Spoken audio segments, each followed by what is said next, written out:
L'exposition des lettres intimes de la collection de Madame Anne-Marie Springer, qu'elle avait constituée pour sa fille Zoé, est accueillie par la Fondation Martin Bodmer. C'est une heureuse rencontre entre la collection de Martin Bodmer, qui réunit les écrits qui ont marqué l'histoire humaine, composés par les phares de l'humanité, par les génies, et puis une collection de lettres intimes qui nous présente les mêmes figures, mais sous l'angle de l'intimité. Cette fois, c'est la petite histoire qui est présentée, mais qui porte en elle les échos de la grande histoire.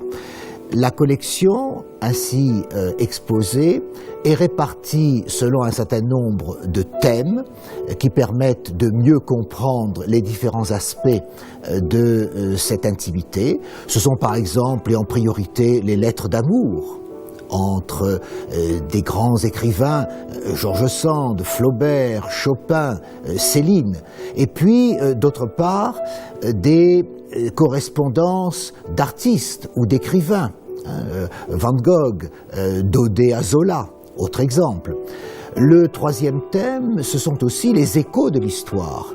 Lorsque, par exemple, Churchill évoque l'Empire britannique en s'adressant à une femme aimée, ou lorsque Bonaparte s'adresse à Joséphine en évoquant la victoire de Lodi et son désir de la voir le rejoindre en Italie.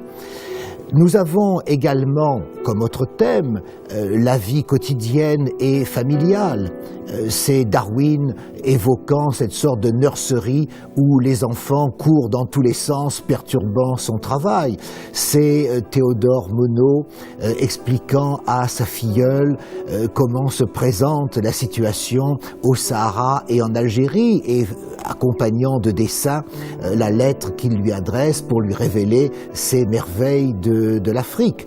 Ce sont aussi les échos de la vie publique et de la vie privée lorsqu'il s'agit de figures du monde du spectacle que nous connaissons bien, qu'il s'agisse d'Edith Piaf, de Marlène Dietrich ou d'Elvis Presley.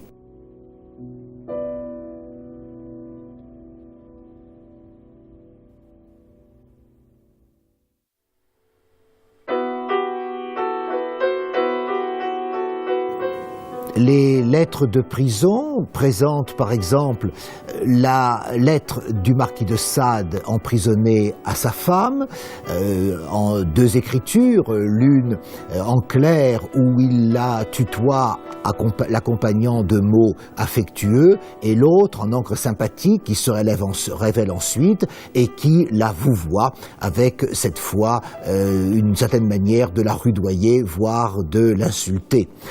Ces lettres de prison vont nous conduire également de Marie-Antoinette jusqu'à Jacques Messrine, et c'est encore là l'une des caractéristiques de cette exposition, de présenter des objets de toutes sortes, de toute nature, mais qui sont toujours remarqués par la qualité de l'expression, l'importance ou la force du sentiment et de l'émotion.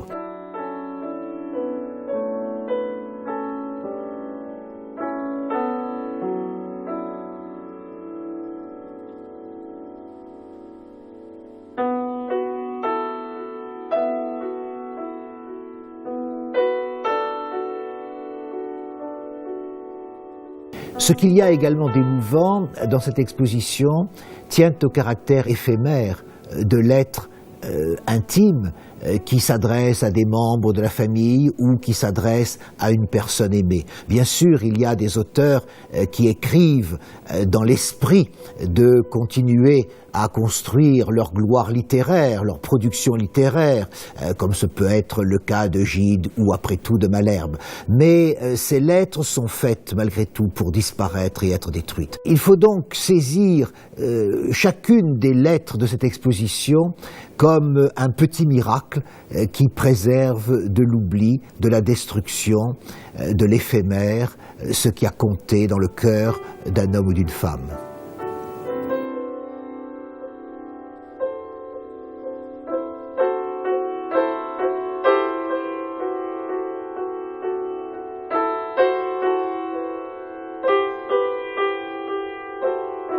Que faut-il penser, par exemple, parmi ces lettres éphémères, de cette lettre adressée par Albert Camus à Violante de Canto, cette journaliste portugaise qui l'avait approché et qu'il cherchait à séduire. Chère Violante, je peux, n'est-ce pas? Vous êtes une curieuse et merveilleuse fille. Mes joies à moi sont plutôt rouges, mais même vertes, je suis content d'avoir contribué à la vôtre. Je vous comprends si bien. J'ai passé ma vie à courir de visage en visage. Il ne m'en reste pas grand-chose. Je crois bien que j'ai deviné le vôtre et je ne désire pas que le train reparte. Quant à mon langage, vous avez ce qu'il faut pour l'apprendre sans peine.